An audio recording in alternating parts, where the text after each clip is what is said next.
আমার বয়স এখনো 18 হয়নি, তাই আপনি আমাকে বিয়ে করতে পারেন না, মিস্টার ফরএভার। মান্যতার মুখে এহেন কথা শুনে ফিচেল হাসল অনুরাগ। নিজের ট্রাউজারের পকেটে হাত ঢুকিয়ে চোখ মেরে বলল, আমি তো তোমাকেই এখনই বিয়ে করতে চাইনি সুইডার। আমি তো অপেক্ষা করতে রাজি আছি।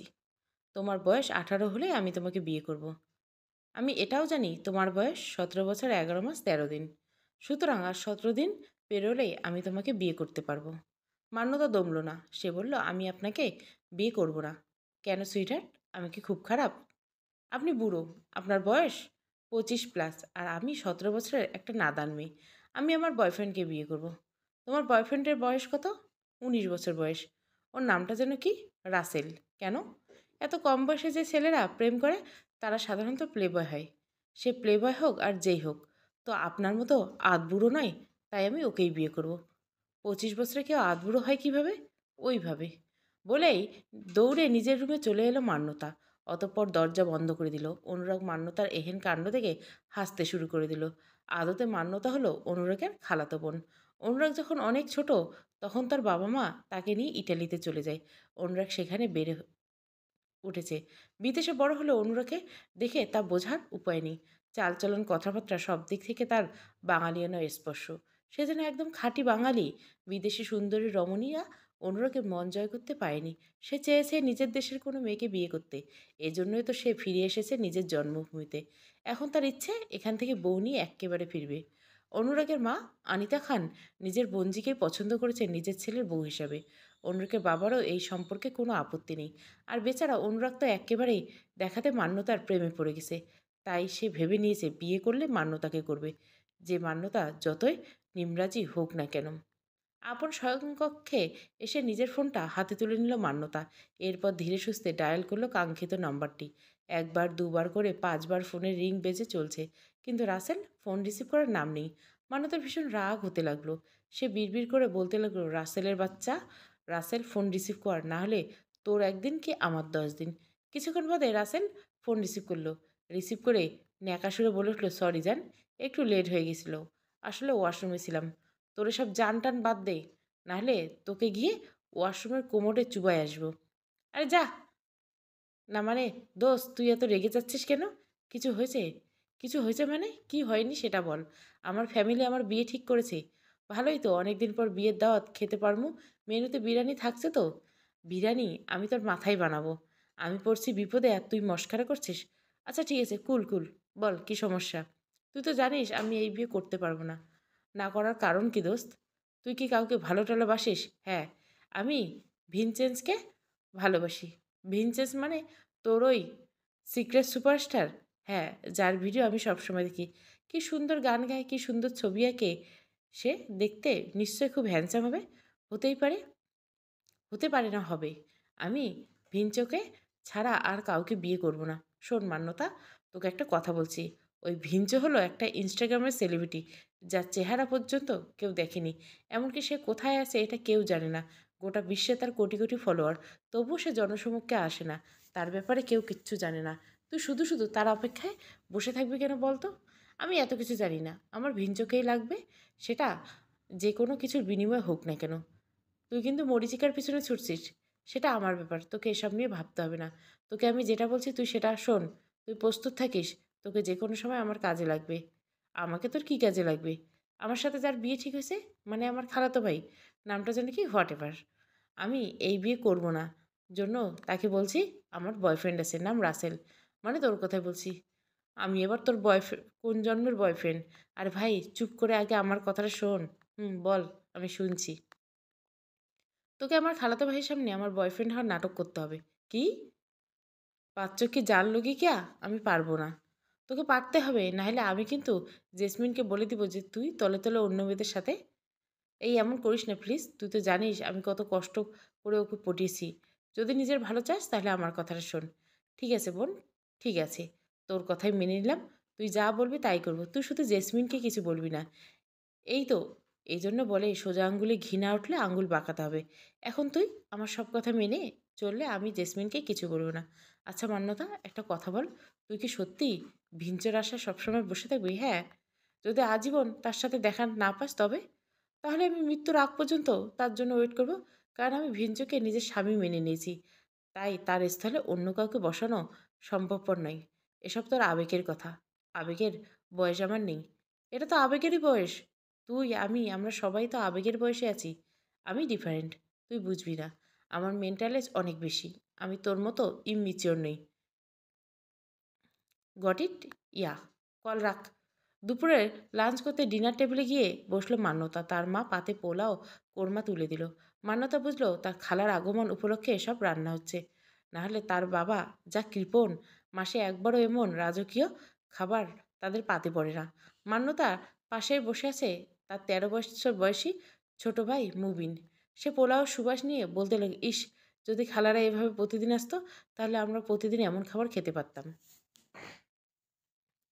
তাদের মা রাহেলা মুবিনের এমন কথা শুনে মুখ বাঁকিয়ে বলল, এমনভাবে বলছিস যেন সারাদিন না খেয়ে থাকিস। রোজই তো ভালো মন্দ খাস। মানতা এবার আর থাকতে পেরে বলল, হ্যাঁ, ওই তো ডাল ভাজি আর গরম গরম ভাত, এই তো ভালো মন্দ খাওয়া। মুবিন ও মান্যতা সমন্বয়স্বরে হেসে উঠল। এর মধ্যে সেখানে চলে আসলো অনুরাগ ও তার বাবা মা। তাদের দেখে হাসি থামিয়ে দিল মান্যতা। অনুরাগ অনিমেষে চেয়ে রইল মান্যতার দিকে। মান্যতাকে ভীষণ স্নিগ্ধ লাগছে। সপ্তদশী তরুণীর রূপ লাবণ্য যেন তাকে আরও বেশি করে আড়ষ্ট করে তুলল। মান্যতা খেয়াল করলো অনুরাগ তার দিকে মুগ্ধ দৃষ্টিতে চেয়ে রয়েছে। ব্যাপারটা বেশ অস্বস্তিজনক ঠেকেছে তার কাছে। এভাবে একজন পুরুষের অনাকাঙ্ক্ষিত দৃষ্টি তার মানে অসন্তোষ তৈরি করে। মান্যতা বিরক্ত সহিত বিড়বিড় করে বলল, এমন করে দেখছে যেন চোখ দিয়েই গিলে খাবে। অসহ্য লোক একটা। আমার ভিনচেঞ্জোকে ছাড়া কাউকে আমি আমার দিকে এভাবে চেয়ে থাকার অধিকার কিছুতেই দেব না। এমন ভাবনা থেকে নিজের গলায় জড়ানো ওড়নাটা দিয়ে নিজের মাথাটা খুব ভালোভাবে ঢেকে নিল। ওড়নাটা এমনভাবে মুখে পেঁচিয়ে নিল যে অনুরাগ তার মুখ দেখতে না পায়। তারপর গিয়ে মানবতা একটু স্বস্তি পেল। তবে তার এই স্বস্তি বেশিক্ষণ স্থায়ী হলো না।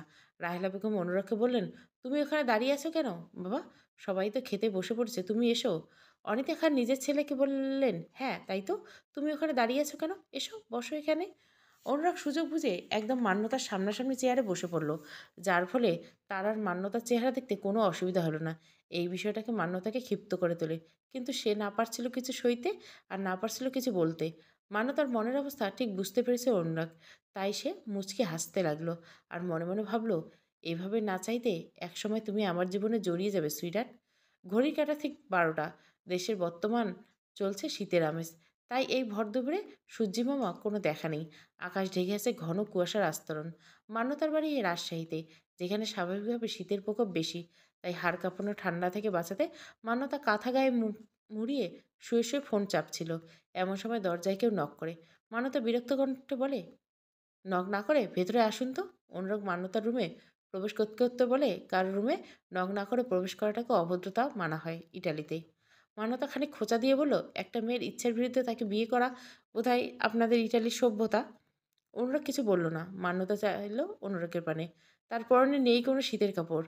এই প্রচণ্ড শীতে ছেলেটা এত হালকা পোশাকে কীভাবে আছে ভেবে পায় না মান্যতা। অনুরাগের উদ্দেশ্যে বলে, আপনার কি ঠান্ডা লাগে না? অনুরাগ স্মিত হেসে বলে, এটাকে আবার কেউ ঠান্ডা বলে নাকি?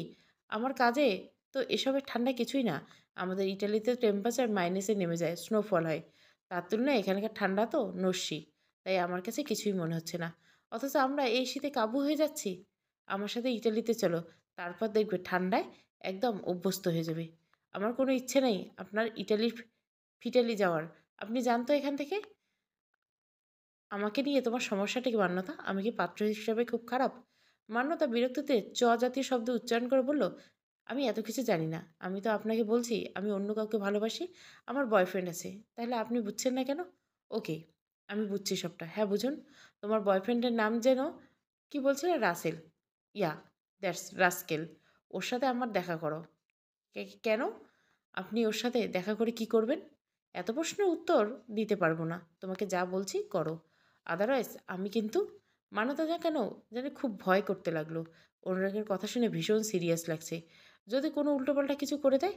এসব ভাবনা থেকে মান্যতা রাসেলকে মেসেজ করে। মেসেজে লেখে, তুই এক্ষুনি সানরাইজ ক্যাফেতে চলে আয়, কুইক। আজ তোকে আমার বয়ফ্রেন্ডের অ্যাক্টিং করতে হবে। সেই অনুযায়ী প্রিপারেশন নিয়ে আসবি। আমি ওখানে যাচ্ছি, সি ইউ। মেসেজটা সেন্ড করার পর মান্যতা অনুরাগের উদ্দেশ্যে বলে, আপনার খুব শখ না আমার বয়ফ্রেন্ডের সাথে মিট করা? বেশ, তাহলে চলুন আমার সাথে। আজ আমি আপনার শখ পূরণ করেই দেই। ক্যাফেতে মুখোমুখি বসে আছে রাসেল ও অনুরাগ। তাদের মাঝে বসে আছে মান্যতা। অনুরাগ বেশ কিছুক্ষণ ধরে রাসেলকে খুঁটিয়ে খুঁটিয়ে দেখে।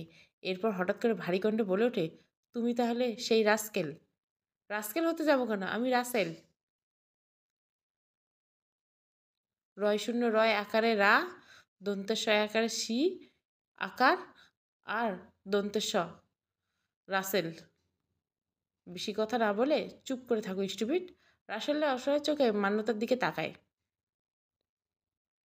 মান্যতা অনুরাগকে বলে, আপনি আমার বয়ফ্রেন্ডকে এভাবে অপমান করতে পারেন না মিস্টার অনুরাগ খান।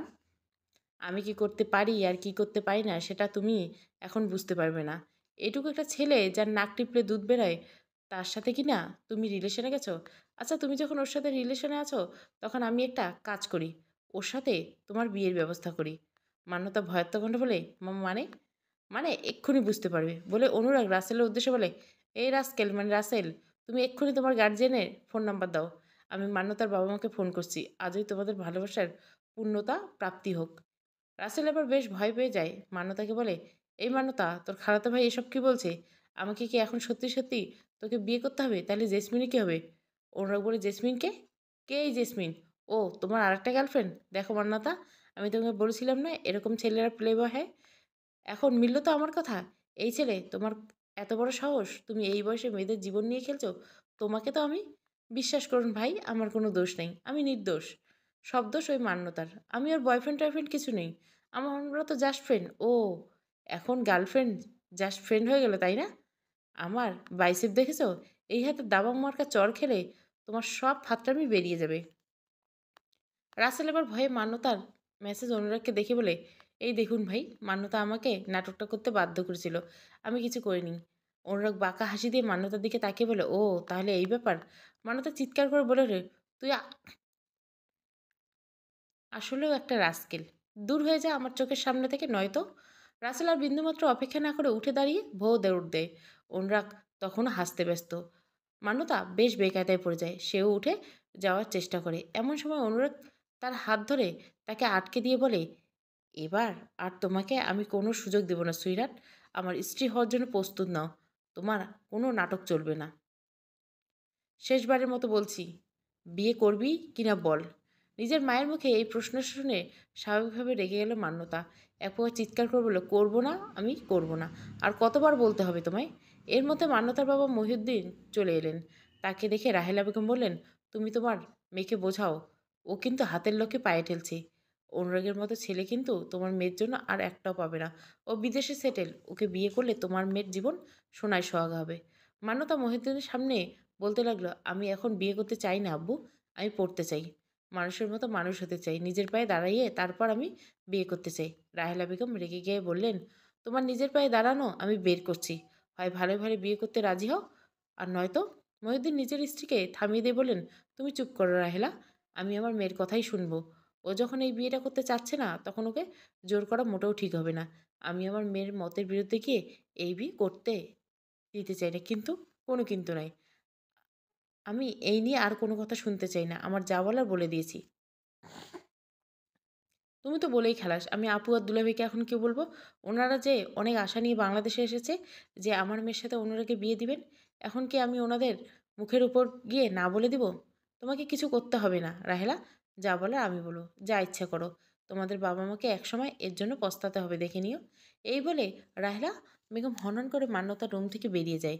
রাহেলা বেগম বেরিয়ে যেতে মান্যতা নিজের বাবাকে জড়িয়ে ধরে বলে, ইউ আর দ্য বেস্ট আপু, I love you. Love you too my dear daughter. Manyata নিজের ঘরে বসে ফেসবুক স্ক্রল করছিল। এমন সময় রাসেল তাকে মেসেঞ্জারে নক দেয়। মান্যতা সেদিনের ঘটনার জন্য রাসেলের উপর রেগেছিল, তাই সে মেসেজের কোনো রিপ্লাই দেয় না। কিন্তু রাসেল একের পর এক মেসেজ দিতে থাকে। শেষে বাধ্য হয়ে রাসেল রিপ্লাই করে, আরে বাল মেসেজ দিচ্ছিস কেন? তোর সাথে আমার কোনো কথা নেই। তোকে ভিনচোকে নিয়ে একটা জরুরি খবর দেওয়া আছে। আচ্ছা, তুই যদি আমার সাথে কথা বলতে না চাস তাহলে ঠিক আছে। এই না না, তুই বল কি বলবি? তুই তো আমার সাথে কথা বলবি না। এই মেয়ে মানুষের মতো ন্যাকা না করে যা বলার বল। তার মানে তুই স্বীকার করে নিচ্ছিস মেয়েরা ন্যাকা? তাহলে তুইও ন্যাকা। ধৈর্যের একটা সীমা আজ থাকে রাসেল। ওকে কাম ডাউন। আমি বলছি, একটা নিউজ বেরিয়েছে দেখিসনি? কি নিউজ? ভিঞ্চোর ঠিকানা নিয়ে কি? যতদূর জানা গেছে ভিঞ্চো থাকে ইটালিতে। ইটালিতে? হুম, সেরকমই খবর। বিশ্বাস না হয় তুই যে কোনো অনলাইনে নিউজ পোর্টালে দেখতে পারিস বা ফ্যান গ্রুপে দেখতে পারিস। মান্যতা আর সময় নষ্ট না করে তাই করে। আর এতেই তার চক্ষু চড়কা। সত্যি ভিঞ্চোর ঠিকানা ইটালি। মান্যতা বলে ওঠে, এতদিনে ভিঞ্চোর খোঁজ পেলাম, কিন্তু এখন আমি ইটালি যাব কিভাবে? কিছু একটা তো করতে হবে আমায়। মান্যতা কিছুক্ষণ ভেবে বলে, অনুরাগ পারে আমায় ভিঞ্চোর কাছে পৌঁছে দিতে। তাই এখন আমার ওর সাহায্য নিতে হবে। সকলে রাতের খাবার খেতে ডিনার টেবিলে উপস্থিত হয়েছে। অনুরাগ, তার বাবা মা, মহিউদ্দিন সবাই। মান্যতা এসে হাজির। রাহেলা বেগম গোমরামুখ করে সবাইকে খাবার পরিবেশন করছে। কারণ তিনি জানেন আজ মহিউদ্দিন হয়তো অনুরাগের বাবা মার সামনে মান্যতা বিয়ে নিমরাজির কথা থাকার কথাটা বলে দিবেন। আর তাই হলো। অনিতা খান যখনই বলে উঠলেন, আসলে আমার অনুরাগ আর মান্যতা সম্পর্কে কিছু বলার ছিল। তোমরা তো জানো আমি দেশে আমার ছেলের জন্য পাত্রী খুঁজতে এসেছি। আর আমার মান্যতাকে অনেক বেশি পছন্দ। এখন তোমরা কি বলো? মহিউদ্দিন তখন বলতে তো উদ্যত হলে মান্যতা অমতের কথা। কিন্তু তিনি কিছু বলার আগে মান্যতা বলে উঠল, আমি এই বিয়েতে রাজি আছি খালা। এখন তুমি আব্বু আম্মুর মতামত নাও। মান্যতার এমন উত্তরে তিন জোড়া বিস্মিত চোখ তার দিকে তাকায়।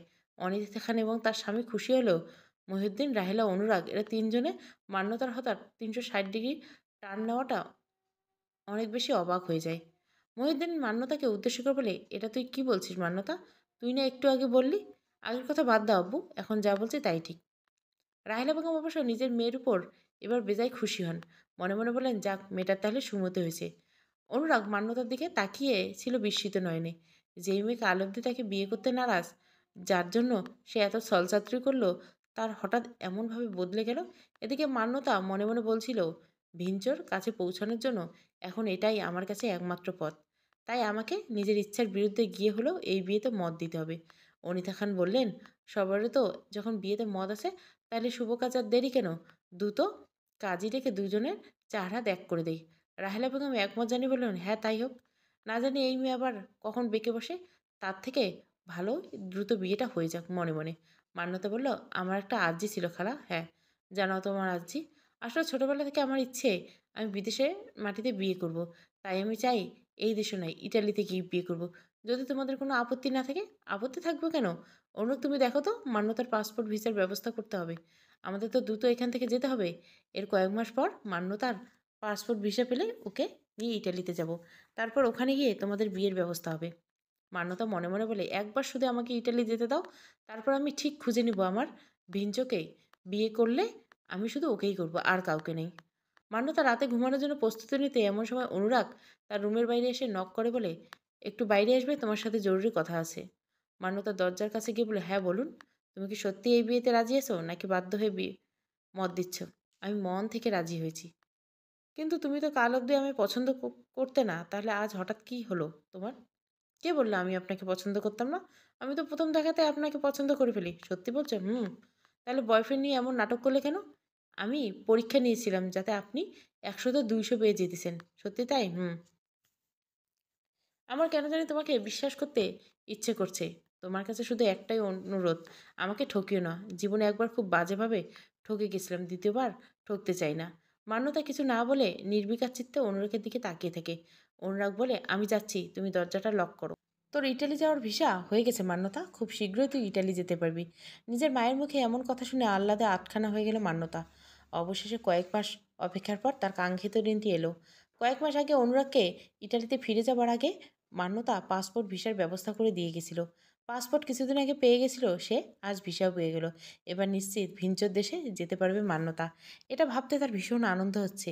মান্যতা মনে মনে বিড়বিড় করতে বলতে লাগলো, আর মাত্র কিছুদিনের অপেক্ষা ভিঞ্চো, তারপর আমি তোমার দেখা পাবো। মানতার ভাবনায় ব্যাঘাত ঘটল নোটিফিকেশনের টুংটাং আওয়াজে। রাসেল তাকে মেসেজ দিয়েছে। মানতা মেসেজ চেক করে দেখে রাসেল লিখেছে, তোকে একটা খুশির খবর দেওয়ার ছিল। আমারও তোকে একটা খুশির খবর দেওয়ার ছিল রাসেল। ঠিক আছে, আগে তুই বল। আমি ইটালির ভিসা পেয়ে গেছি, এখন জাস্ট প্লেনে চড়ে উড়াল দেওয়ার বাকি। বাহ, তাহলে তো ভালোই। পরশু তাহলে তুই ভিঞ্চোর কনসার্ট দেখতে পাবি। ভিনসোর কনসার্ট কেন, জানিস না? তুই কি আদৌ নিউজ পোর্টাল বা ফ্যান গ্রুপগুলো চেক করিস জীবনে? না রে, তুই তো জানিস আমি ফোনে শুধু ইউটিউবে গিয়ে ভিনসোর গান শুনি, আর না হলে মেসেঞ্জারে টুকটাক চ্যাটিং। হুম। তো যাই হোক, তুই তো তাহলে ভালোই সুযোগ পেয়ে গেলি। ঠিক বলছিস, এখন এই সুযোগকে কাজে লাগাতে হবে। মহিউদ্দিন বসার ঘরে বসে টিভি দেখছিল। একটু দূরে বসে কাঁথা সেলাই করছিল রাহেলা বেগম। এমন সময় মান্যতা এসে বলল, আব্বু আম্মু তোমাদের কিছু বলার ছিল। হ্যাঁ বলো, বলে উঠলেন মহিউদ্দিন। মান্যতা বলল, তোমরা দ্রুত আমার জন্য প্লেনের টিকিটের ব্যবস্থা করো, আমি কালই ইটালির জন্য রওনা দিতে চাই। মহিউদ্দিন অবাক হয়ে বলল, কাল? এত তাড়াহুড়ো কেন? আজ তো তুই ভিসা হাতে পেলি, আর কটা দিন অপেক্ষা কর, আমি তোর খালার সাথে কথা বলি। ও আব্বু, তুমি বুঝছো না কেন? শুভ কাজে একদম দেরি করতে নেই। রায়লা বেগম বলে উঠলেন, ও তো ঠিকই বলছে, শুভ কাজে তো দেরি করতে নেই। তুমি ওর যাওয়ার ব্যবস্থা করে দাও। আমাদের পাসপোর্ট ভিসা হতে তো কিছুদিন সময় লাগবে। ও না হয় ততদিন ওই দেশে একটু ঘুরে দেখুক, কারণ এরপর তো ওকে ওখানেই থাকতে হবে। কিন্তু ওকে একা আমি কিভাবে ভিন দেশে পাঠাতে পারি? মেয়েটা তো অনেক ছোট। ছোট কই, ওর তো 18 বছর হয়ে গেছে। ও ঠিক সব সামলে নেবে। তাছাড়া ওখানে আপু তো আছে, আমি জানি আপু ওকে নিজের মেয়ের মতো আগলে রাখবে। তারপরেও শোনো মান্যতার বাবা, মান্যতা যখন যেতে চাইছে তখন তুমি এত আপত্তি করছো কেন? আমি আপুর সাথে কথা বলছি। আপু অনুরাগকে পাঠিয়ে দিবে বিমানবন্দরে মান্যতাকে রিসিভ করার জন্য। তুমি দেখো তো অনলাইনে প্লেনের টিকিট বুক করা যায় কি না। আর মান্যতা, তুই নিজের জিনিসপত্র গুছিয়ে নে, কালকের ফ্লাইটে তুই ইতালি যাবি। মান্যতা খুশি হয়ে নিজের রুমে চলে আসে। এরপর দরজা বন্ধ করে দিয়ে নাচতে শুরু করে। রেডিও ছেড়ে দেয় ভিঞ্চর গাওয়া একটা গান। মান্যতা নাচতে নাচতে বলে, আমি আসছি ভিঞ্চ, তুমি আমার জন্য অপেক্ষা করো। মান্যতাকে নিয়ে ঢাকা শাহজালাল আন্তর্জাতিক বিমানবন্দরে এসে পৌঁছে যায় তার বাবা মহিউদ্দিন। তার কিছুক্ষণ পরে মান্যতার ফ্লাইট। এখন চলছে চেকিং। মান্যতার হৃদস্পন্দন আজ স্বাভাবিক তুলনায় অনেক বেশি।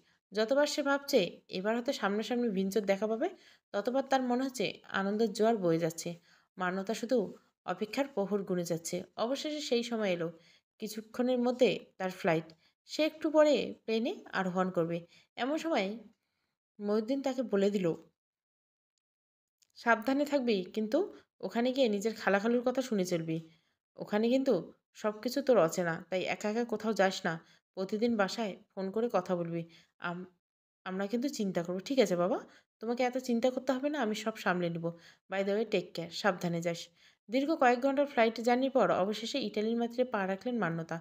ইটালি পৌঁছে গিয়ে তার আনন্দের আর শেষ থাকলো না। মান্যতা প্লেন থেকে নেমে এদিক ওদিক তাকিয়ে অনুরাগকে খুঁজতে লাগলো, কিন্তু তার কোনো দেখাই পেল না। মান্যতা একটু একটু করে ভয় করতে লাগলো। হঠাৎ করে কেউ মান্যতাকে স্পর্শ করলো। মান্যতা ভয়ে পেছন ফিরে তাকাতে সে বলে উঠল, welcome to Italy sweetheart. Mister Anurag? আমি। কেন, চিনতে পারছো না? সেটা নয়, আমি তো ভয় পেয়ে গেছিলাম। থাক, আর ভয় পেতে হবে না। চলো, এসো আমার সাথে। অনুরাগকে অনুসরণ করে চলতে লাগলো মান্যতা। হঠাৎ করে তার সাথে একটা লোকের ধাক্কা লাগায়। লোকটা বলে উঠল, সুসা, বলেই চলে গেল। মান্যতা অনুরাগকে বলল, আচ্ছা, লোকটা আমাকে সুসা বললো কেন? এটা নাকি কোনো গালি নাকি? ভুল করে তো একটু ধাক্কায় খেয়েছি, সেজন্য গালি দিতে হবে? দাঁড়ান, আমি লোকটাকে ব- দেখে নিচ্ছি। বাংলায় এমন গালি দিব যে, আরে কাম ডাউন। উনি কোনো গালি দেননি। ইটালিয়ান ভাষায় সুসা মানে হচ্ছে সরি বা দুঃখিত। ও, এরকম আরও কিছু বেসিক ওয়ার্ড আছে যা তোমায় জানতে হবে। যেমন গ্রাজিয়ে মানে ধন্যবাদ, বাউন্স গিয়েনো মানে শুভ সকাল, টি আমিও মানে, বলে মুগ্ধ চোখে মান্যতার দিকে দেখতে লাগলো অনুরাগ। মান্যতা বলল, কি হলো, থেমে গেলেন কেন? বলুন, তিয়ামো মানে কি? বলবো, তার আগে তুমি আমায় বলো তিয়ামো এর মানেটা আগে জানতে হবে। তুমি আমায় বলো, তাহলেই জানাবো। তিয়ামো, আমি তোমাকে ভালোবাসি। কি এটার মানে? মান্যতা মনে মনে বলল, এই কথাটা তো তাহলে আমি আমার ভিঞ্চোকেই বলবো। তিয়ামো বলেই তাকে প্রপোজ করব। আমি শুধু ভিঞ্চোকে ভালোবাসি মিস্টার অনুরাগ। জানি আমি হয়তো বা শুধুমাত্র নিজের স্বার্থে আপনার ফিলিংস নিয়ে খেলছি, তবে এছাড়া আর কোনো উপায় নেই, কারণ everything is fair in love and wire.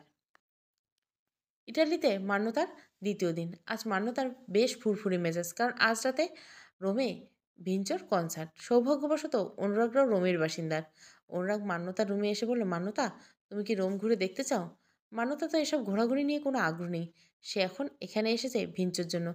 তাই সে বলল, আমি রোমে ঘুরতে চাই না। আপনি আমার জাস্ট একটা উপকার করে দিন, আমার ভিঞ্চর কনসার্টের টিকিট এনে দিন। আসলে আমি ভিঞ্চর অনেক বড় ফ্যান। আজ প্রথমবার উনি সামনাসামনি কনসার্ট করবেন। ভিনসোর কনসার্ট? বাট সেটার সব টিকিট তো মনে হয় সেল হয়ে গেছে। আপনি একটু দেখুন না যদি ব্যবস্থা করে দিতে পারেন কিনা।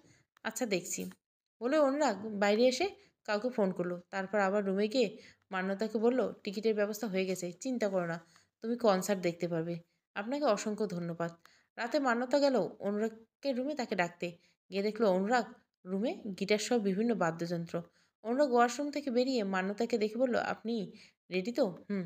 আচ্ছা, আপনার ঘরে তো অনেক মিউজিক অর্নামেন্ট দেখছি। আপনি কি গান করেন? টুকটাক। ও, তাহলে চলা যাক। হুম। ভিঞ্চের কনসার্টে এসেছে লাখ লাখ মানুষ। তাদের হাতে রয়েছে অসংখ্য প্লাকার্ড। অনেক মেয়েরা চিৎকার করে বলছে, তিয়ামো ভিঞ্চো। এসব দেখে মান্যতা তেলে বেগুনে জ্বলছে। তার ভিঞ্চোকে কেন অন্য মেয়ে ভালোবাসবে? অনুরাগ মান্যতার পাশেই ছিল। হঠাৎ করে অনুরাগের ফোনে একটা কল আসে। অনুরাগ খুব নিচু সুরে কথা বলে। তারপর মান্যতাকে বলে, তুমি এখানে থাকো, আমার কিছু জরুরি কাজ আছে, আমি আসছি। কোথাও যেও না কিন্তু। আর আমার ফোন নাম্বার তো আছে, কল দিও। আচ্ছা। অনুরাগ চলে যায়। অনুরাগ যাওয়ার কিছুক্ষণ পরে স্টেজে এসে উপস্থিত হয় পিঞ্চো। লক্ষ লক্ষ জনতা উত্তেজিত হয়ে যায়। সবার হই হুল্লোড় বেড়ে যায়। সবাই ভেবেছিল আজ ভিঞ্চোকে সামনাসামনি দেখতে পারবে, কিন্তু দুর্ভাগ্যজনকভাবে সে এসেছে মাস্ক পরে। লক্ষ লক্ষ তরুণী আশাহত হলো। স্টেজে উঠতে নিজের গানের জাদুতে সবাইকে বুঁদ করে তুলল ভিঞ্চো। তার অতুলনীয় কণ্ঠে গান গাওয়া কিছু গান সর্বস্তর জনগণের মন জয় করে নেয়। ভিঞ্চো এখন ইটালিয়ান একটা গান গেছে, যার মানে হয়তো মান্যতা বুঝতে পারছে না, কিন্তু গানের ছন্দ তার মন জয় করে নিচ্ছে।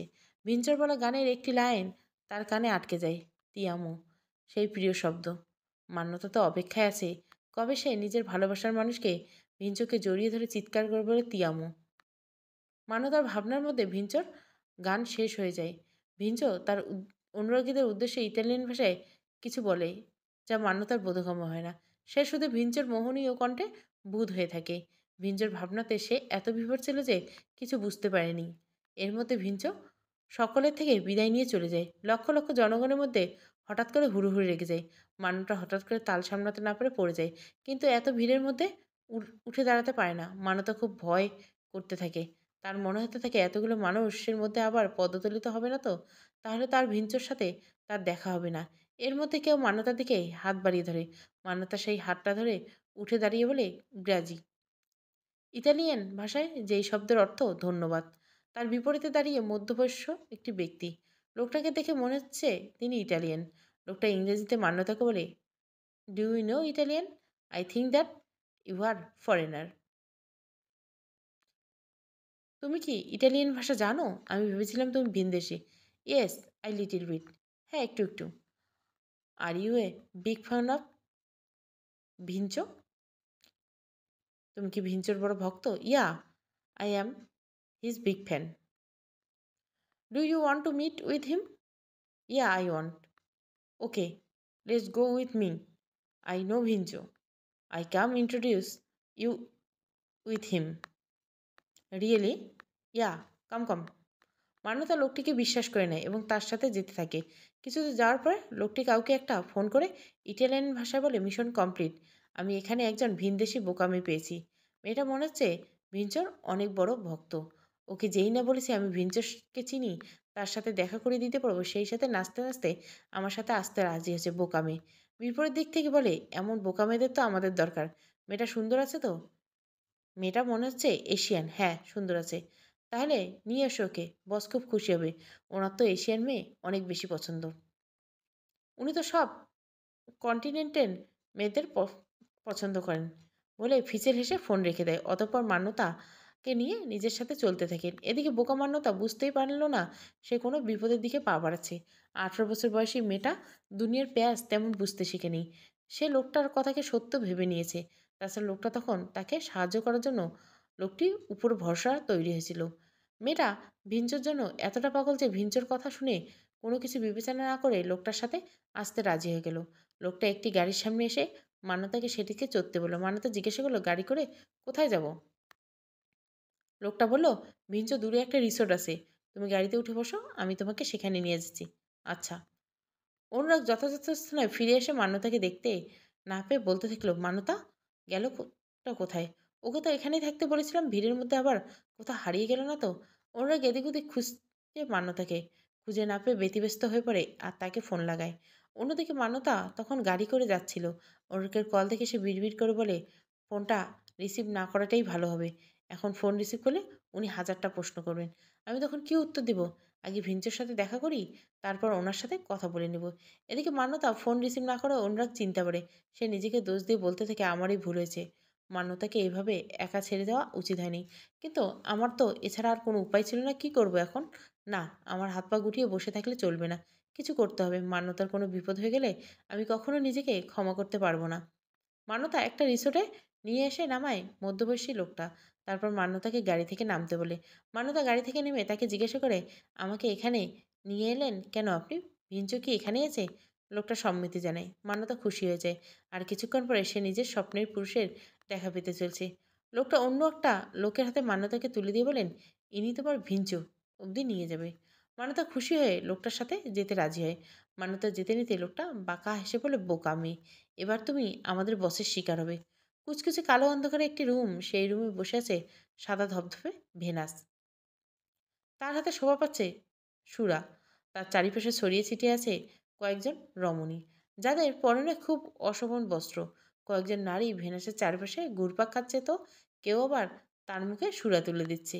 ভেনাস সেই মেয়েদের স্পর্শকাতর অঙ্গে হাত বুলাচ্ছে আর বলছে, এজন্যই গুরুজনেরা বলে টাকা থাকলে জীবনে কিছু অবাক হয় না। যখন আমার টাকা ছিল না তখন আমি সব হারিয়েছি। নিজের পরিবার, নিজের প্রেমিকা সব। আর আজ যখন আমার টাকা রয়েছে তখন আমার কাছে আমার প্রেমিকার থেকে সুন্দরী হাজার হাজার রমণী রয়েছে। বলে সে একটা মেয়েকে কাছে টেনে তাকে চুম্বন করতে শুরু করে দেয়। ইতিমধ্যে মান্যতাকে নিয়ে ভেনাস রুমে আসে সেই লোকটা। মান্যতা এখানকার পরিস্থিতি থেকে ঘাবড়ে যায়। দৌড়ে পালানোর বৃথা চেষ্টা করে কিন্তু পারে না। লোকটি মান্যতার হাত শক্ত করে চেপে ধরে। তাকে নিয়ে এসে ছুঁড়ে মারে ভেনাসের দিকে। তারপর বলতে থাকে, এই নিন আপনার নতুন শিকার। মান্যতা ভয়াত্ম কণ্ঠে আর্তনাদ করে ওঠে। ভেনাস উঠে দাঁড়িয়ে মান্যতার কাছে আসে। মান্যতার সামনে এসে বলে, হোয়াটস ইউর নেম? মান্যতা ভয়াত্ম কণ্ঠে বলে, মান্যতা।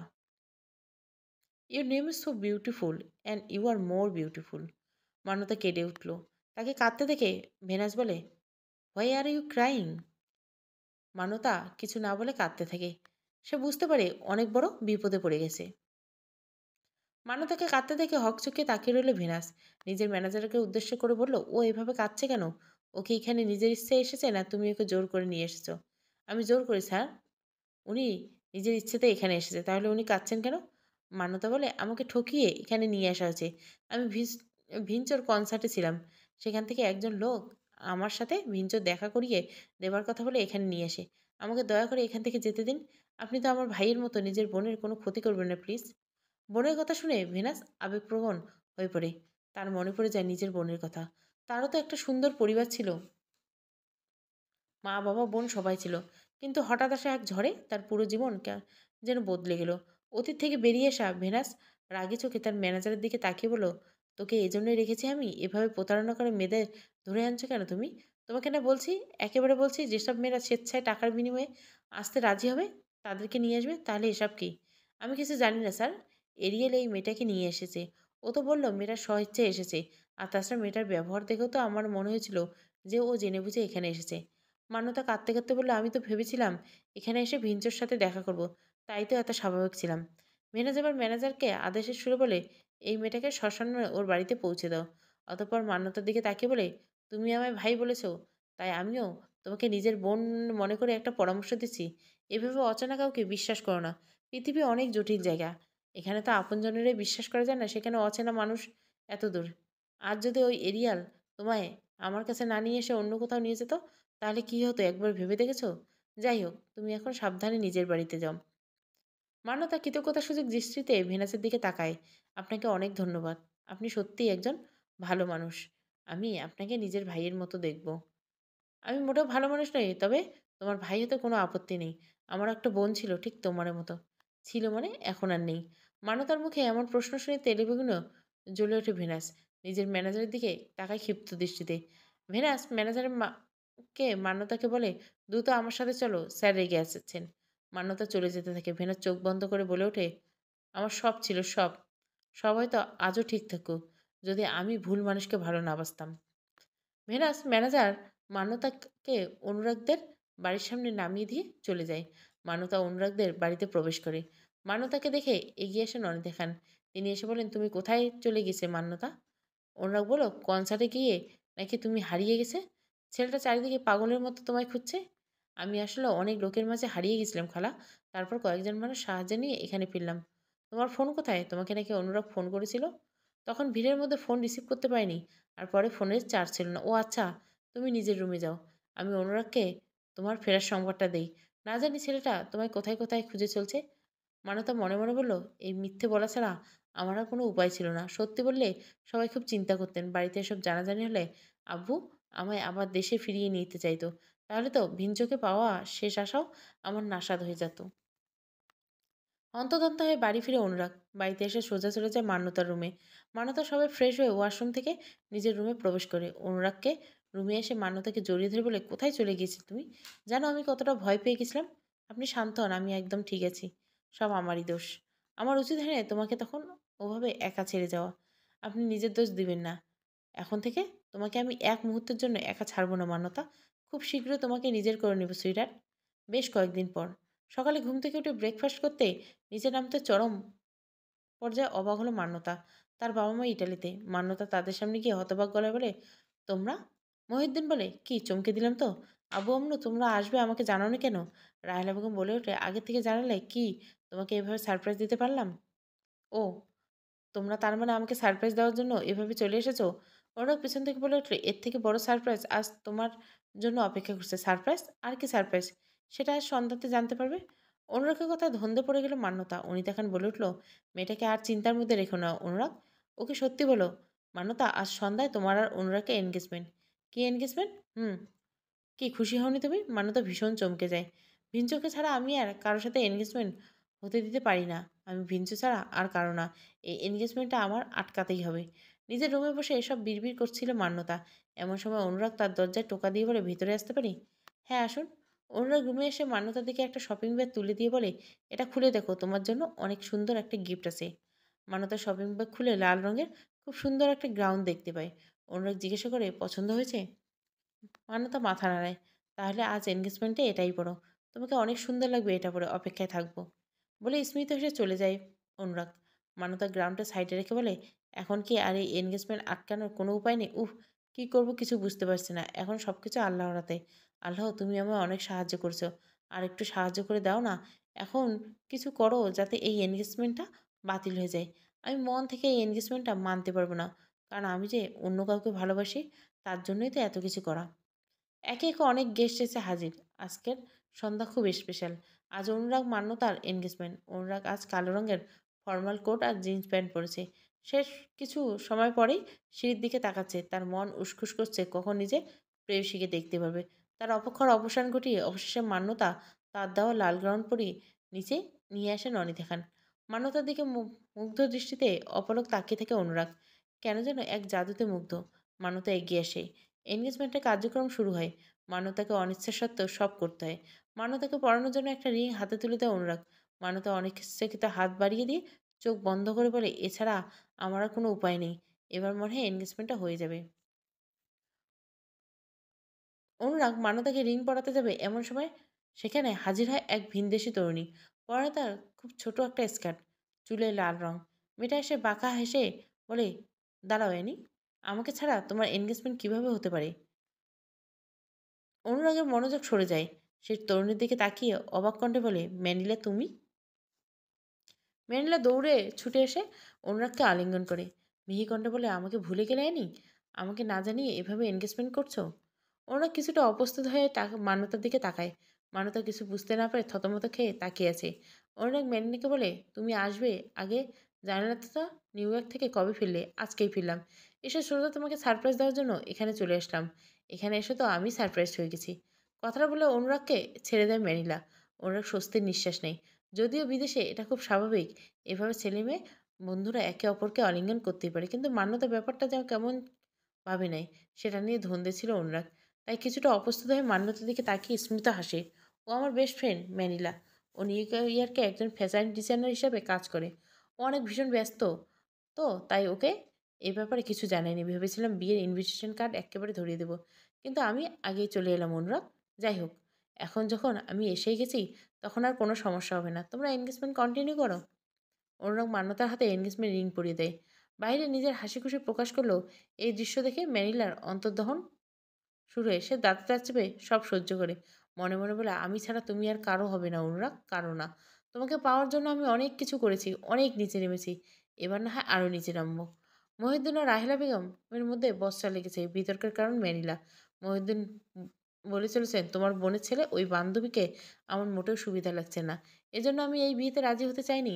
আমার তো এখন অনুরাগের চরিত্র নিয়ে সন্দেহ হচ্ছে। তুমি না ওর খুব প্রশংসা করো যে বিদেশে থেকেও নিজের সংস্কৃতি ভোলেনি। তাহলে এসব কি, এভাবে একটা মেয়েকে জড়িয়ে দিল, তাও আবার এনগেজমেন্টের দিন?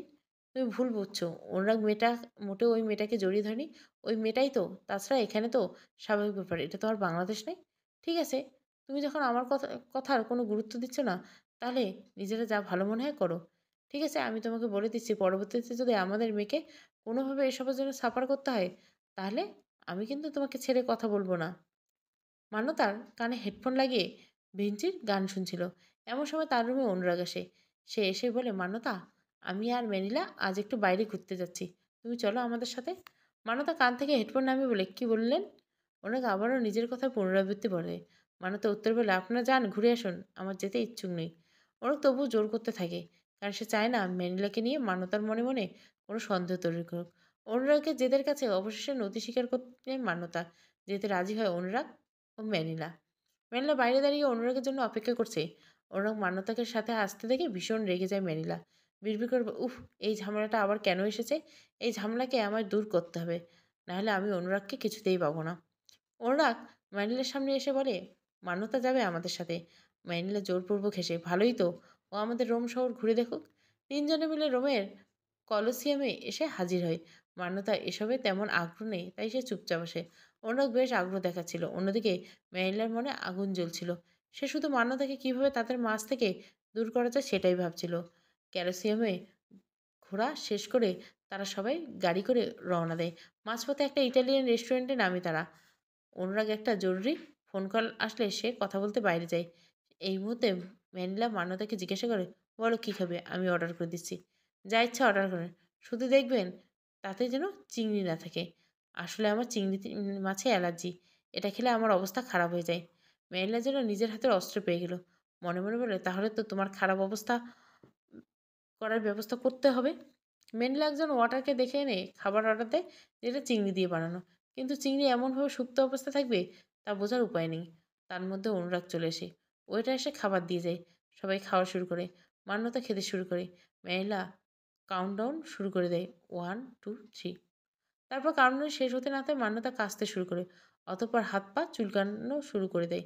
অনুরাগ মান্যতা দেখে পানি বাড়িয়ে দিয়ে বলে, কি হয়েছে, কোনো সমস্যা? এই নাও পানি খাও। মান্যতা পানিটা খেয়ে নেয়, কিন্তু তার অবস্থার উন্নতি হয় না। কাশতে কাশতে তার শ্বাসকষ্ট, দম বন্ধ হওয়ার উপক্রম। অনুরাগ এসে দেখে উদ্বিগ্ন হয়ে পড়ে। ম্যানিলা উদ্বিগ্ন হওয়ার নাটক করে, আমার মনে হয় ওর কোনো সমস্যা আছে, তুমি ওকে জলদি হাসপাতালে নেওয়ার ব্যবস্থা করো। অনুরাগ মান্যতাকে নিয়ে গাড়িতে তুলে মেলিনা তার সাথে হাসপাতালে যায়। হাসপাতালে ভর্তি করানো হয় মান্যতাকে। ডাক্তার মান্যতাকে চেক করে বলে, ওনার তো ভয়ার রকমের অ্যালার্জি হয়েছে, উনি অনেক ঝুঁকির মধ্যে আছে এখন। অনেক ভীষণ দুশ্চিন্তাগ্রস্ত হয়ে পড়ে। অন্যদিকে খুশির ঝলক দেখা যায় মেরিলার মুখে। মেরিলা মনে মনে বলতে থাকে, তুমি মরে যাও মান্যতা, মরে গিয়ে আমার আর অনুরাগের মধ্য থেকে চলে যাও। অনুরাগের পাশে অন্য কাউকে যে আমার সহ্য হয় না। এর আগেও একজনকে সরিয়েছি, এবার না হয় তোমাকে সারালাম। চিকিৎসা সব মান্যতা এখন অনেকটা ঝুঁকিমুক্ত। তার জ্ঞান ফিরেছে। এই ঘটনার কথা মনে পৌঁছে গেছে অনুরাগ আর মানিলার কাছে। দুজনে ছুটতে এসেছে। দুজনে ভীষণ উদ্বিগ্ন। তবে তার উদ্বিগ্নতার কারণ ভিন্ন। অনুরাগ মান্যতার অবস্থা জানতে ছুটে এসেছে, আর মান্যতা নিজের কুকীর্তি ধরা পড়া যাওয়ার ভয়ে। মেরিলা সেখানে এসে হাত জোর করে প্রার্থনা করে বলতে লাগলো, ও গড, তুমি দেখো সব, এই মেয়ে আবার না সব সত্যি বলে দেয়, তাহলে তো আমি অনুরাগের চোখে ছোট হয়ে যাব। মান্যতার সাথে কথা বলে অনুরাগ বাইরে এসে ম্যানিলার মুখোমুখি হয়। ম্যানিলা ভীষণ ভয় পেয়ে লাগলেও শান্ত থাকে। অনুরাগ ম্যানিলাকে বলে, তোমার নাকি মান্যতা বলেছিল যে ওর চিংড়িতে অ্যালার্জি আছে, তারপর তুমি চিংড়ি মেশানো খাবার অর্ডার করলে কেন? অনুরাগ, আমি বিশ্বাস করো, আমি এই ব্যাপারে কিছু জানি না। আমি অন্য খাবার অর্ডার করছিলাম, ওরাই হয়তো ভুল করে দিয়েছে। কাম ডাউন ম্যানিলা, আমি জানি তুমি এমন কিছু করবে না। আমি তোমায় বিশ্বাস করি, তুমি আমার বেস্ট ফ্রেন্ড। তুমি কেন আমার উডবি ওয়াইফের ক্ষতি করতে চাইবে? মেয়েলা স্বস্তির নিঃশ্বাস ফেলে। তার মনে মনে বলল, আমি জানি তুমি আমায় অন্ধের মতো বিশ্বাস করো না, তাহলে আমায় ভালোবাসো না কেন? তুমি আমায় ভালোবাসলে তো আমার এত নিচে নামতে হতো না। তো কোনো ব্যাপার না, আমি তোমাকে নিজের করে নেবই, আর সেটা খুব শীঘ্রই। এবার সরাতে পারিনি তো কী হয়েছে, খুব শীঘ্রই ওই মান্যতা নামের গার্বেজকে তোমার জীবন থেকে সরিয়ে দেব। আপনি ইচ্ছে করে আমায় চিংড়ি খাইয়েছেন, তাই না? কেন করলেন এসব? মান্যতার প্রশ্নে সামনে জুবুথুবু হয়ে যায় মেরিলা। কী বলবে খুঁজে পায় না। সে যে এভাবে ধরা পড়ে যাবে সেটা কখনোই ভাবতে পারেনি। মেরিলা আমতা আমতা করে, আমি কিছু করিনি, তুমি বিশ্বাস করো আমায়? চুপ, একদম চুপ। আপনি যে এমন করছেন তার সব প্রমাণ আমার কাছে আছে। প্রমাণ? কিসের প্রমাণ আছে আমার কাছে? আপনি কি ডিশ অর্ডার করেছেন সেটা আমার স্পষ্ট মনে আছে। আর আমি অনলাইনে সার্চ দিয়ে দেখেছি সেই খাবারে চিংড়ি থাকে। এছাড়া কি আপনারা কোনো প্রমাণের দরকার আছে? হ্যাঁ, আমি ইচ্ছাকৃতভাবে তোমায় চিংড়ি মেশানো খাবার খাইয়েছিলাম। এবার যা করবে করো যাও। আপনি কেন এমন করলেন? কারণ আমি অনুরাগকে ভালোবাসি। ওর পাশে আমার কাউকে সহ্য হয় না, কাউকে না। তাই বলে আপনি একজনকে কি মৃত্যুর মুখে ঠেলে দিবেন? হ্যাঁ, প্রয়োজনে তাই করব, তোমার তাতে কি? আপনার এইসব ব্যাপারে আমি অনুরাগকে জানাবো। তারপর অনুরাগই আপনার শাস্তির ব্যবস্থা করবে। তোমার কি মনে হয় অনুরাগ তোমায় বিশ্বাস করবে? ২ দিনের একটা মেয়ে হয়ে তোমার এত পাওয়ার! অনুরাগ আমার বেস্ট ফ্রেন্ড। ও আমায় অন্ধের মতো বিশ্বাস করে। ও আমাকে অবিশ্বাস করবেই না? তোমাকে বিশ্বাস করাই আমার জীবনে সবথেকে বড় ভুল ছিল মেরিলা। অনুরাগ তুমি? হ্যাঁ, আমি। তোমার সব কথা আমি শুনেছি। ছি! মেরিলা, ছি! তোমাকে নিজের বেস্ট ফ্রেন্ড ভাবতে আমার লজ্জা লাগছে। মেরিলা অনুরাগের কাছে গিয়ে বলতে থাকে, বিশ্বাস করো অনুরাগ, এসব মিথ্যে। এই মেয়েটা আমার নামে মিথ্যে অ্যালিগেশন দিচ্ছে। বিশ্বাস? আর তোমাকে কক্ষণই না। তুমি আমার বিশ্বাস ভঙ্গ করেছো। তোমাকে আর কোনো মতেই বিশ্বাস করা যায় না। এক্ষুনি বেরিয়ে যাও এখান থেকে। তুমি আমার বন্ধুর জন্য তোমাকে এ যাত্রায় ছেড়ে দিলাম। নাইলে তোমায় আমি পুলিশে সোপর্দ করতাম। অনুরাগ, চুপ! আর একটা কথাও না। বেরিয়ে যাও, না হলে আমি তোমায় ঘাড় ধাক্কা দিয়ে বের করে দিব। মেঘলা কাঁদতে কাঁদতে বেরিয়ে যায়। যাওয়ার আগে মান্যতার দিকে তাকিয়ে মনে মনে বলে, তোমাকে আমি কিছুতেই অনুরাগের সাথে সুখে থাকতে দিব না। এর শেষ আমি দেখেই ছাড়বো। অনুরাগ যদি আমার না হয় তাহলে আমি ওকে কারো হতে দিব না, কারোই না। মান্যতা ইদানিং অনুরাগের সাথে বেশ মানিয়ে নিয়েছে। অনুরাগের তার প্রতি কেয়ার, ভালোবাসা এসব দেখে সে ভিঞ্চকে ভুলে অনুরাগকে ভালোবাসতে শুরু করেছে। মান্যতার এই পরিবর্তনে অনেকটা সুপ্তভাবে সম্পন্ন হয়েছে। এর মধ্যে আরেকটা সুখবর আসে, আগামী মাসে তাদের শুভ পরিণয় অর্থাৎ বিয়ে। মান্যতার দিনগুলো চলে যাচ্ছে ভীষণ আনন্দ আর উদ্দীপনায়। আজ অনুরাগ তাকে বলেছে সে মান্যতাকে নিয়ে ঘুরতে যেতে চায়। মান্যতাকে নাকি সারপ্রাইজ দিবে। মান্যতা অনুরাগের সাথে যেতে রাজি হয়। মান্যতা যেদিন আজ ভেনিস শহরে এলো অনুরাগ। ভেনিস শহরের সৌন্দর্য মান্যতাকে মুগ্ধ করলো ভীষণভাবে। মান্যতা হারিয়ে গেল ভেনিসের প্রাকৃতিক সৌন্দর্যের মধ্যে। এর মধ্যে গোধূলি এসে কড়া নাড়ছিল প্রকৃতির বুকে। অনুরাগ হঠাৎ করে মান্যতার সামনে এসে দাঁড়িয়ে বলে, আজ কেন আমি তোমাকে এখানে নিয়ে এসেছি জানো? না কেন? কারণ আজ আমার জীবনে একটা বিশেষ দিন। আজকের দিনে আমি তোমাকে ১ম দেখেছি। কি? আমাদের দেখা গোধূলির লগ্নে হয়েছিল। হুম, এরকম এক গোধূলির লগ্নে। তোমার তো সেটা মনে নেই। তোমার মনে নাই থাকার কথা। আসলে এটা ২ বছর আগের কথা। কিন্তু আপনার সাথে তো আমার ৫ মাস আগে ১ম দেখা হয়। তুমি ভুল জানো। আমি তোমায় ১ম দেখি আজ থেকে ২ বছর আগে। সেবার কিছু জরুরি কাজে বাংলাদেশে গিয়েছিলাম। সেদিন গোধূলির লগ্নে তুমি স্কুল থেকে কাঁধে ব্যাগ নিয়ে ফিরছিল। সরষে এক রূপসী তরুণী যার রূপ লাবণ্য আমার মনে অদ্ভুত ঢেউ তুলছিল। তারপর না ঠিকমতো খেতে পেরেছি, না ঘুমাতে পেরেছি। সর্বক্ষণ শুধু তোমার কথা মনে পড়ত। আমি তোমায় অনেক খুঁজেছি। কিন্তু কে জানতো যে তুমি আমার নিজের খালাতো বোন? ভাগ্যিস আম্মু আমায় তোমার ছবি দেখেছিল। না হলে তো আমি তোমায় আজও খুঁজে পেতাম না। তার মানে আমি তোমায় ভালোবাসি আরও অনেক আগের থেকে। মান্যতার মুখে লাল আভায় ছেয়ে গেল। হঠাৎ তার মনে হলো এবার তার সত্যি বলা উচিত। সে অনুরাগকে বলল, আমারও আপনাকে একটা সত্যি কথা বলার আছে। জানি তুমি কি বলবে। ভিঞ্চোর কথা, তাই তো? আপনি জানেন এটা? অনেক আগের থেকে জানি। তোমার জ্ঞানার্থে আমি জানিয়ে রাখি, আমিই ভিঞ্চো। কি? হতবাক হয়ে বলল মান্যতা, কেন বিশ্বাস হচ্ছে না? দাঁড়াও, আমি প্রমাণ দিচ্ছি। বলে একটা ভিডিও রেকর্ড চালু করলো যেখানে অনুরাগ গান গেছে। এসব দেখে মান্যতা বিশ্বাস করতে পারছে না। তার মানে অনুরাগ তার প্রিয় ভিঞ্চো, যাকে সে এতদিন গোপনে ভালোবাসে। মান্যতা আপ্লুত হয়ে অনুরাগকে জড়িয়ে ধরে। অনুরাগ আর নিজেকে সামলে রাখতে পারছে না। তাই সে মান্যতার অধরে অধর মিলে দেয়। অতঃপর তাকে কোলে তুলে নেয়। ভেনিসে একটি স্থানীয় মসজিদে গিয়ে অনুরাগ মান্যতাকে বিয়ে করে নেয়। মান্যতাকে নিয়ে এরপর অনুরাগ পৌঁছে যায় ভেনিসের একটা হোস্টেলে। সেখানেই তারা সেদিন রাত্রি অতিবাহিত করে, রচিত করে ভালোবাসার এক অমর কাব্য। আজ অবশেষে সেই শুভদিন চলে এলো। আজ অনুরাগ ও মান্যতার ৪ হাত এক হওয়ার দিন। আনুষ্ঠানিকভাবে তাদের বিয়ে হয়। সকাল থেকে অনুরাগের বাড়ির লোকজন তাই সবাই নিজেদের কাজে ব্যস্ত। মান্যতার বাবা মাও এসে পড়েছে। মান্যতা অনুরাগের রুমে গিয়ে দেখতে তাকে আলিঙ্গন করে। অনুরাগ মান্যতা বলে, তোমাকে এত মনমরা লাগছে কেন সুইটার? কেন জানি আমার মনে হচ্ছে আজ খুব খারাপ কিছু হতে চলেছে। কিচ্ছু হবে না সুইটার, তুমি চিন্তা করো না। মান্যতার মন কেন জানি মানছিল না। তার বারবার মনে ছিল কিছু তো খাবার একটা হবেই। এর মধ্যে বিয়ের আগে সে চলে যায় পার্লারে সাজগোজ করতে। পার্লার থেকে তৈরি হয়ে মান্যতা চলে যায় একটি স্থানীয় হসপিটালে।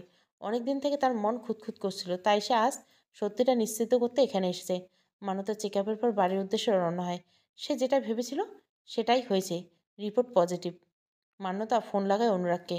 অনুরাগ ফোন রিসিভ করা মাত্র বলে, আপনার একটা জরুরি কথা বলা ছিল। হ্যাঁ বলো, এসে জানাচ্ছি বলে ফোন রেখে দেয় মান্যতা। এর মধ্যে সে লক্ষ্য করে গাড়িটা অন্য দিককে নিয়ে যাচ্ছে। মান্যতা ড্রাইভারকে বলতে থাকে, আপনি আমায় এদিকে কোথায় নিয়ে যাচ্ছেন? রাস্তা তো ওইদিকে, এদিকে শর্টকাট। ও। মান্যতা আর কথা বাড়ায় না, গাড়িটা তাকে একটা নির্জন স্থানে নিয়ে যায়, যেখানে গাড়িটা থামে। মান্যতা বলে, এটা আপনি আমায় কই নিয়ে এলেন? ড্রাইভার উত্তর, এর মধ্যে মেরিলা এসে গাড়ির কাছে দাঁড়িয়ে পড়ে। তাকে দেখে মান্যতা ঘাবড়ে গিয়ে বলে, আপনি? হ্যাঁ আমি। কিছু হিসাব বাকি ছিল, সেটা পূরণ করতে এলাম। মান্যতা কী করবে বুঝতে পারে না। এর মধ্যে ফোন বেজে উঠলেও মান্যতা সেটা রিসিভ করে নেয়। কিন্তু ম্যানিলা ফোন কেড়ে নিয়ে অনুরাগকে বলে, তোমার মান্যতা আজ আমার কবজায়। আমি তোমাকে লোকেশন পাঠিয়ে দিচ্ছি, পারলে চলে এসো, এসে বাঁচিয়ে নাও তোমার মান্যতাকে বলে অট্টহাসিতে মেতে ওঠে। মান্যতাকে টেনে হিঁচড়ে গাড়ি থেকে নামে ম্যানিলা। তার সাথে 4-5 জন গুন্ডাও ছিল। মান্যতা